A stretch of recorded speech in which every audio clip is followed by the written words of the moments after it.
एक लगीन झालंय तिचं पहिले सामुदायिक सोहळ्यात झालतं तिचं आता आले लग्नाला अजून चला म्हणून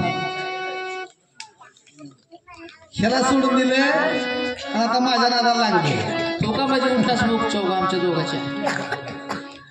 लग्नाला चला म्हणते पहिल्यांदा म्हणजे सामुदायिक सोहळ्यात लगीन झालंय पुन्हा म्हणते चला लग्नाला नाचू किती उड्या मारू किती नाचू किती उड्या मारू किती आज माझ्या मनासारखंच नाचू किती उड्या मारू किती आज माझ्या मनासारखंच झालंय ग तू आघात केलेलं पाखरू माझ्या